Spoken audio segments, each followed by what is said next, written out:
तुलसी माँ को जल देते समय बोलने चाहिए। यह 3 शब्द सभी मनोकामनाएं पूर्ण हो जाती हैं। आज की इस कथा में हम जानेंगे तुलसी माँ के पौधे को जल देते समय क्या बोलना चाहिए।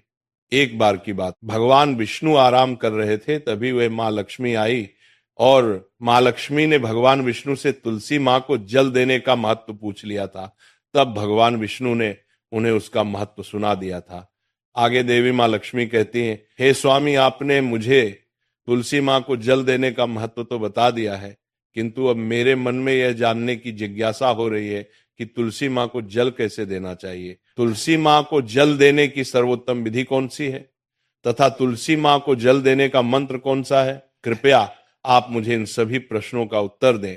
तब भगवान विष्णु देवी माँ लक्ष्मी से कहते हैं, हे देवी, जिस प्रकार से मैंने तुम्हें तुलसी माँ का महत्व सुनाया है, उसी प्रकार से तुलसी माँ को जल देते समय बोले जाने वाले मंत्र का भी बड़ा महत्व है।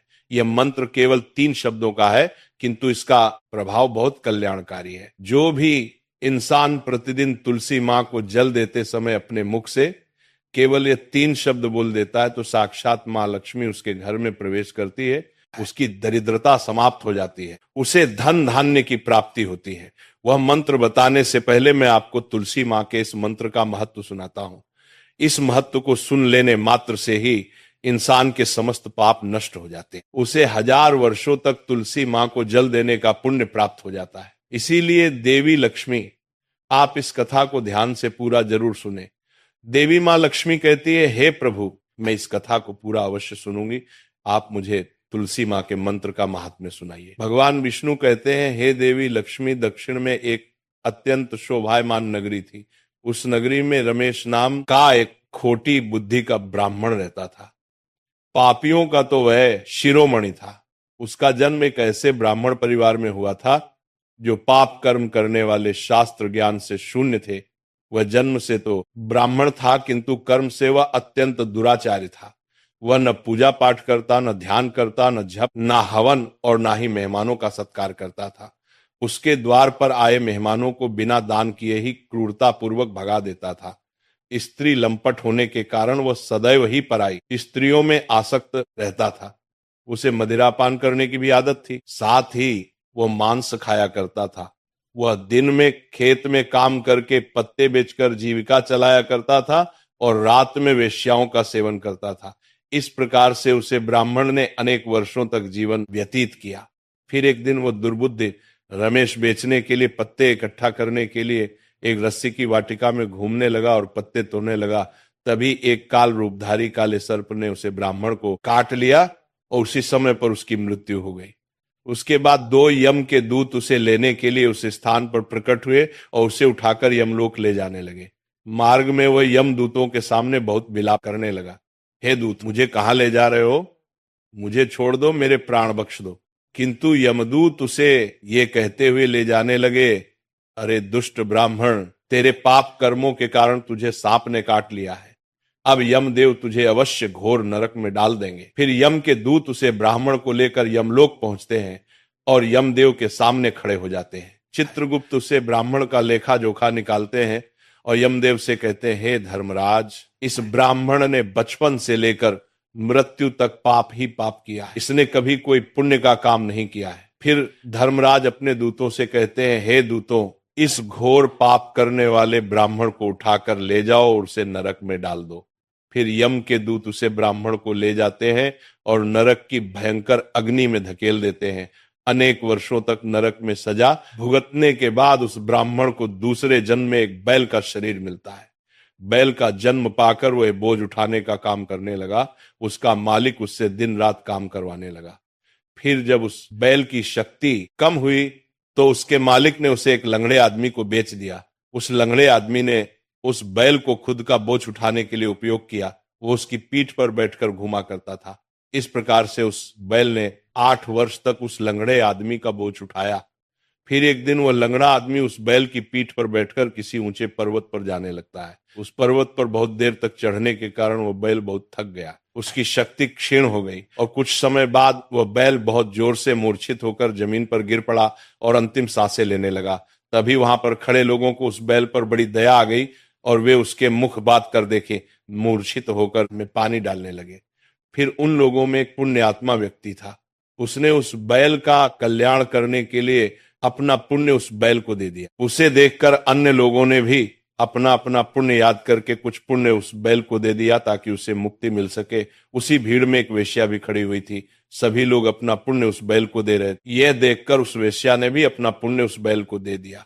कुछ देर बाद उसे बैल की मृत्यु हो जाती है। फिर उस स्थान पर यमदूत आते हैं और उस बैल के शरीर से उस ब्राह्मण की आत्मा को निकालकर यमलोक ले जाते हैं। यमलोक ले जाने पर उसे यमदेव के सामने खड़ा किया जाता है और फिर चित्रगुप्त उसका लेखा जोखा देखते हैं तो वे आश्चर्य में पड़ जाते हैं। उस वेश्या के द्वारा उस बैल को दिया हुआ पुण्य बहुत बड़ा होता है। उस पुण्य के प्रभाव से सभी जन्मों के पाप नष्ट हो जाते हैं। फिर यमदेव उस ब्राह्मण के सभी पाप क्षमा करते हैं और कहते हैं, हे ब्राह्मण, उस वैश्या ने तुझे अपना पुण्य देकर तुझ पर बड़ा उपकार किया है। केवल उसी के पुण्य के कारण तुम्हारे सब जन्मों के पाप नष्ट हो गए हैं और यमदेव उसे फिर से इंसान जन्म प्रदान करते हैं। बार वो पृथ्वी पर आकर एक उत्तम ब्राह्मण कुल में जन्म लेता है। उस महापुण्य के प्रभाव से उसे इस नए जन्म में अपने पूर्व जन्म की बातें याद आने लगती हैं। जब वो ब्राह्मण बड़ा हो जाता है तो उसे याद आता है कि पिछले जन्म में जब वो बैल था तब एक वेश्या ने उसे उसका पुण्य दे दिया था।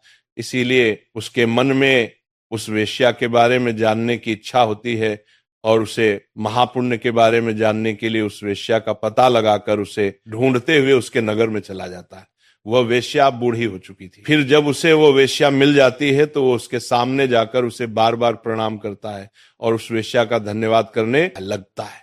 वह वेश्या कहने लगती है, हे ब्राह्मण श्रेष्ठ, आप कौन हैं और किस कारणवश आप मुझ में वेश्या को धन्यवाद दे रहे हैं? मैंने आपका कौन सा कार्य किया है जो आप मुझे नमस्कार कर रहे हैं? तब वो ब्राह्मण कहता है, हे माँ, मैं वही बैल हूं जिसे तुमने अपना पुण्य दे डाला था। अपने पाप कर्मों के कारण मुझे पिछले जन्म में बैल होना पड़ा था। उस पर्वत पर जब मैं मर रहा था तो तुमने मुझे अपना पुण्य दिया था। तुम्हारे पुण्य के प्रभाव से ही आज मुझे फिर से इंसान जन्म मिला है। तुम्हारे द्वारा दिए गए उस पुण्य के कारण मुझे अपने पूर्व जन्म की सारी बातें याद है। किंतु हे माँ, मैं आज यहाँ पर ये जानने के लिए आया हूं कि तुमने मुझे उस समय पर अपना कौन सा पुण्य दिया था जिस कारण से मेरे सभी जन्मों के पाप नष्ट हो चुके हैं। मैं उस पुण्य के बारे में जानना चाहता है। तब वेश्या ने कहा, हे ब्राह्मण श्रेष्ठ, मैंने तो अपने जीवन में कोई पुण्य के काम नहीं किए हैं, किंतु मेरे घर में एक तोता है जो पिंजरे में रहकर हमेशा कुछ बोलता रहता है, जिसे सुनकर मेरा अंतकरण पवित्र हो गया है। उसी तोते के द्वारा बोले गए मंत्र का पुण्य मैंने तुम्हें दान में दिया था। फिर वह वैश्य और वह ब्राह्मण उस तोते के पास जाते हैं और उसे पूछने लगते हैं, हे शुक, तुम कौन सा मंत्र बोलते रहते हो जिससे हमारे जीवन का उद्धार हुआ है? यह मंत्र तुम्हें किसने सिखाया और इस मंत्र का क्या अर्थ होता है? तब उस तोते ने अपने पूर्व जन्म का वृतांत सुनाना आरंभ किया। वह तोता कहने लगा, हे ब्राह्मण श्रेष्ठ, पिछले जन्म में मैं एक ब्राह्मण था। मैं अपने ज्ञान के अहंकार में अंधा हो चुका था। मैंने कभी गुरुजनों का आदर नहीं किया, सदैव ही उनका अपमान किया। मुझे अपने ज्ञान पर इतना अधिक घमंड हो गया था कि जिस कारण से मेरा क्रोध बहुत अधिक बढ़ गया और मैं सभी से द्वेष करने लगा, अन्य मनुष्यों को तुच्छ समझने लगा, विद्वानों का भरी सभा में अपमान करने लगा। फिर कालांतर में मेरी मृत्यु हो गई और मुझे यमलोक ले जाया गया। पूज्य जनों और गुरुजनों का अपमान करने के कारण मुझे तोते के कुल में डाल गया और मेरा जन्म एक तोते के रूप में हो गया। मेरे पाप कर्मों के कारण छोटी अवस्था में ही मेरा अपने माता पिता से हो गया। फिर मैं पेड़ की डाल पर बैठकर रो रहा था तो उसी स्थान से कुछ मुनि जा रहे थे। उन्होंने मेरी दयनीय पुकार सुनी और मुझे लेकर अपने आश्रम में चले गए। वहां उस आश्रम पर उन्होंने मुझे एक सुंदर पिंजरे में रखा और मेरा अच्छी तरह से ख्याल रखा। वे मुझे प्रतिदिन भोजन दिया करते थे और पढ़ते थे। उस स्थान पर वे ऋषि मुनि, उनकी स्त्रियां और बालक सभी प्रतिदिन तुलसी के पौधे को जल देते थे और उसके सामने एक मंत्र का जप करते थे। उन्हीं के मुख बार बार उस मंत्र को सुनकर मैंने उसे रट लिया और तभी से मैं उसे पाठ करते थे। मंत्र को जान गया हूं और वही मंत्र मैं दिन रात बोलता हूं। उस मंत्र के प्रभाव से मेरी कभी मृत्यु नहीं हुई और मेरी आयु 100 वर्ष की हो गई और मैं इतने वर्षों तक जीवित रहा। इसी बीच एक रात को एक चोर उस स्थान पर आ गया और उसने मुझे वहां से चुरा लिया और फिर इस वेश्या ने मुझे उस चोर से खरीद लिया। इस वेश्या के घर पर आने के बाद भी मैं उस मंत्र को बोलता रहता था, जिसे सुनकर इस वेश्या का मन भी पवित्र हो गया और वेश्या का काम छोड़कर भगवान विष्णु की भक्ति करने लगी। उसी मंत्र के प्रभाव से मेरे पूर्व जन्मों के सभी पाप नष्ट हो गए और इसी मंत्र के प्रभाव से इस वेश्या का भी अंतःकरण पवित्र हो गया। हे ब्राह्मण देवता, इस मंत्र के पुण्य से आप भी पाप मुक्त हो गए हैं। इस प्रकार से तोते ने उस ब्राह्मण को और उस वेश्या को सारा वृतांत सुना दिया, जिसे सुनकर वह ब्राह्मण और वेश्या दोनों ही अत्यंत प्रसन्न हुए और फिर वे दोनों ही प्रतिदिन तुलसी मां को जल देकर उस मंत्र का जाप करने लगे। फिर वह वेश्या और वह ब्राह्मण तीनों उस मंत्र के प्रभाव से दिव्य विमान में बैठकर विष्णु लोक को चले गए। भगवान विष्णु कहते हैं, हे देवी मां लक्ष्मी, देखा आपने, केवल तुलसी मां के इस मंत्र के प्रभाव से उस तोते के, उस वेश्या के और उस ब्राह्मण के सभी पाप नष्ट हो गए। इसीलिए प्रत्येक इंसान को रोज तुलसी मां को जल देते समय इस एक मंत्र का उच्चारण अवश्य करना चाहिए। हे देवी, वह मंत्र इस प्रकार है, इसे तुम ध्यान से सुनो। ओम वृंदावनी स्वाहा। ओम वृंदावन।